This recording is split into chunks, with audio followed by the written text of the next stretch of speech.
నమస్తే అండి. నమస్తే. ఈ మధ్య కాలంలో మనం చాలా సార్లు ఈ అఫైర్స్ గురించి మాట్లాడుకున్నాం. ఆ తర్వాత జరిగిన హత్యల గురించి కూడా మాట్లాడుకున్నాం.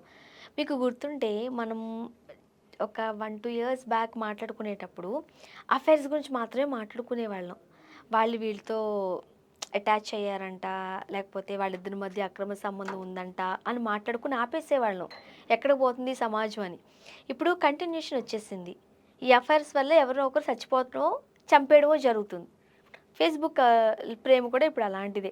ఇంకొక విషయం, ఏజ్ సంబంధం లేదు. 21 ఏళ్ల మనవడిని 60 ఏళ్ల అమ్మమ్మ పెళ్లి చేసుకున్నారు. ఏం చెప్తారు మీరు?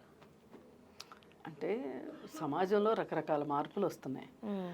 ఒకప్పుడు థర్డ్ జెండర్ ఉంటది అంటేనే నమ్మేవాళ్ళు కాదు. కదా! ఇప్పుడు థర్డ్ అది జెండర్‌ని తప్పు అప్పట్లో. బాగా ఎగతాళిగా ఉండేది. అవును. వెలివేసినట్టు చూసేవాళ్ళు. కుటుంబ సభ్యులు గూడా అదేదో వాళ్ళ నేరంలాగా ఫీల్ అయ్యి అవును. అలా అలా ఫీల్ అయ్యేవాళ్ళు. అట్లాంటిది ఇప్పుడు దానికి ఓ సామాజిక మద్దతొచ్చింది. చట్టపరమైన మద్దతు కూడా వచ్చింది. సరే, అలాగే ఇప్పుడు ఈ ఈ మామగారు మనవడిని పెళ్లి చేసుకోవటం అనే విషయం ఏదైతే ఉందో రేర్ ఎక్సెప్షన్స్ అండి ఇవి. కదా! రెగ్యులర్‌గా జరిగేవైతే మనం మాట్లాడుకోవాలి గానీ, రేర్‌గా ఎక్కడో జరుగుతుంది. దాన్ని మనం ఒక రకంగా పెద్ద ప్రాధాన్యత ఇవ్వడం వల్ల నష్టమే కానీ లాభం ఉండదు. మరి అలా అనుకుంటే ఇప్పుడు ఫేస్‌బుక్‌లో మీరు చూసారా? హ్మ్. ఫేస్‌బుక్ ప్రేమ. హ్మ్. ఆ తర్వాత అది లైంగిక సంబంధానికి దారితీస్తది. అమ్మాయి ఎక్కడో చోట ఆగుతున్నారు. అబ్బాయి దానికి ఒప్పుకోడు. సో, నువ్వు కంటిన్యూ చెయ్యి అంటాడు. ఆమె చెయ్యదు. కానీ ఈ ఇలాంటి స్టోరీలో మూడో, నాలుగో స్టోరీలు మనం విన్నాం. ఈ స్టోరీలో అమ్మాయి కంటిన్యూ చేయమని అడుగుతుంది. అబ్బాయే కంటిన్యూ చేయమన్నాడు కదా! లేదు, నేను చూసారా? నే నే ఓకే. నేను ఇదొక మొత్తం ఇన్సిడెంట్ అయితే. ఆ! ఈమె పదే పదే మళ్ళీ మళ్ళీ అమ్మాయే అడుగుతుంది. అడుగుతుంది. సంబంధాన్ని కొనసాగిద్దాము అని జెప్పి. అబ్బాయి వద్దన్నాడు. అబ్బాయికి మరి అతనికేంటి ప్రాబ్లమో తెలీదు. అయితే వీళ్ళు ఫేస్‌బుక్‌లో పరిచయమై చాలా రోజులు మాట్లాడుకున్నారు. హ్మ్. మాట్లాడుకుంటే అదే ఇప్పుడు వార్తలో గూడా కొంచెం కన్‌ఫ్యూషన్‌గా ఉంది. ఏంటి అంటే చాలా సార్లు మాట్లాడుకున్న తర్వాత మొదటిసారి కలుసుకున్నారు. హ్మ్. మొదటిసారి కలుసుకుని ఇది వివాహేతర సంబంధానికి దారితీసింది. కానీ మొదటిసారి కలిసినప్పుడే మళ్ళీ ఎప్పుడు కలుద్దాము అని ఆ అమ్మాయి అడిగితే ఇతను కోపంతోటే ఆ అమ్మాయిని చంపేశాడు అని చెప్పి వార్త. ఆ! ఇది ఎందుకో అంత నమ్మశక్యంగా లేదు. నమ్మశక్యంగా లేదు. సరే, ఏది ఏమైనప్పటికీ కూడా ఇక్కడ మనం చూడవలసింది ఏంటి అంటే అసలు ఎందుకు ముక్కు మొహం తెలియని వాళ్ళతోటి వీళ్ళు స్నేహాలు చేస్తున్నారు, ప్రేమల్లో పడుతున్నారు. అలాగే బాధ్యతలు ఉన్నప్పటికీ ఇప్పుడు ఆమెకి 2 పిల్లలు ఉన్నారు. అయినప్పటికీ ఎందుకు వీటి పట్ల ఇంత వెంపర్లాట ఎందుకు వీళ్ళకి? ఎందుకు ఇలా ఇలా అయిపోతున్నారు అని ఆలోచిస్తే గనక ఇక్కడ మనకి తెలిసేది ఏంటి అంటే జీవితాల్లో ఎక్కడో ఏదో వెలితి.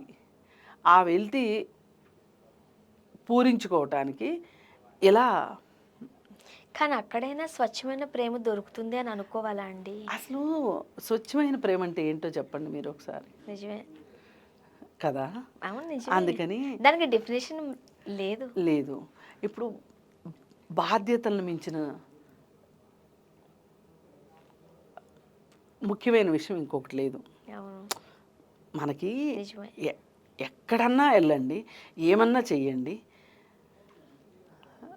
బాధ్యత మర్చిపోకుండా ఉన్నంత వరకు ఎవ్వరూ నవ్వుల పాలు కారు, అబాస్పాలు కారు, అలాగే అనుకోని పరిస్థితుల్లోకి ఇరుక్కోరు.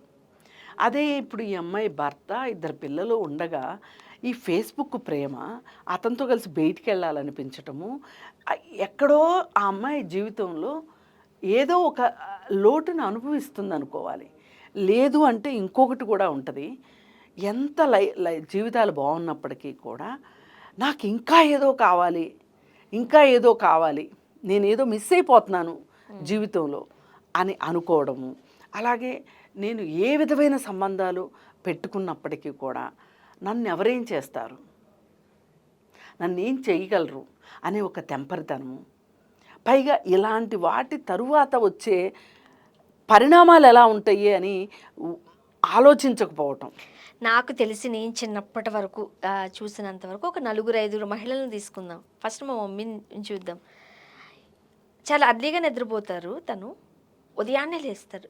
ఒకవేళ ఏదన్నా పని ఉండి 12, 1 గంటకు పడుకున్నా, ఆ పరిస్థితి వచ్చినా డాడీ లేట్‌గా రావడం, ఆయనకి భోజనం పెట్టడం లేట్ అయినా, మరి ఎట్లా లేస్తారు 5:30, 6కైతే తనకు లేవడం అలవాటు. లేవగానే మాకు టిఫిన్‌లు రెడీ చేయడం స్కూల్‌కి, తట్టడం, మమ్మల్ని లేపడమే పెద్ద టాస్క్ ఆవిడకి. కదా! మాకు బ్రేక్‌ఫాస్ట్‌లు పెట్టడం, లంచ్ పెట్టడం, స్కూల్‌కెళ్ళిపోయిన తర్వాత ఇల్లులు ఊడ్చుకోవడం, బట్టలు ఉతుక్కోవడం, పని మనుషులు గట్టా ఎవరు లేరు. తనే చేసుకుంటే అదొక ఓసీడీ ప్రాబ్లమ్‌లు ఉంటాయి చాలామందికి. ఓకే. ఇల్లంతా శుభ్రం చేసుకోవడం. ఒకవేళ మధ్యాహ్నం లంచ్‌కొస్తే మాకు అన్నం తినిపియడం. మళ్ళీ స్కూల్ నుంచి వచ్చాక మమ్మల్ని రెడీ చేసి కొంచెం హోంవర్క్స్ చేసుకోవడం. ఏదైనా రోజు అయిపోయేది. ఎదురింటి ఆంటీ ఉండేది. ఆమె స్కూల్‌లో టీచర్‌గా వర్క్ చేసేవారు. తను ఆ పనిలో బిజీగా ఉండేవారు. ఇంకొకరు ఉండేవారు. ఇలాగ ఒక ఎంగేజ్ ఉండేది. పిల్లల కోసం వెయిట్ చేయడం, ఫుడ్ చేయడం, పనులు చేసుకునే అంటే జాబ్ చేసే వాళ్ళని కూడా చూస్తూ ఉన్నాం.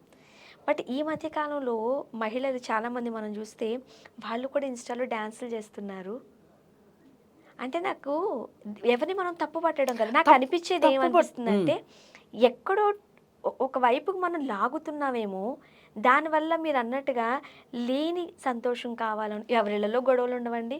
ఏ వైఫ్ అండ్ హస్బెండ్ మధ్య గొడవలవ్వు. నన్ను మా ఆయన్ని చూస్తే ఇప్పుడు ఈ సెకండ్ విడిపోతున్నామేమో అనుకుంటారు. పెళ్ళై ఇన్నేళ్ళు కాపురం చేసుకోవట్లేదు. అంటే ఎవరిళ్ళల్లో గొడవలుండవు. ఎక్కడ 100% ప్రేమ దొరుకుతుంది మనకి, మన మీద విసుక్కోరా? ఆ మాత్రం దానికి ప్రేమ లేదంటామా? అంటే నాకు కూడా అర్థం కాదు ఈ కన్‌ఫ్యూజను. మీరు చెప్పాలి ఏమంటారు అని? అంటే ఒకటి, ఒక వాస్తవ పరిస్థితుల్లో బతకలేకపోవటము, హ్మ్. ఒక లాజికల్ థింకింగ్ లేకపోవటము, లేకపోవడం. రాబోయే సమస్యల్ని పసిగట్టలేకపోవటము.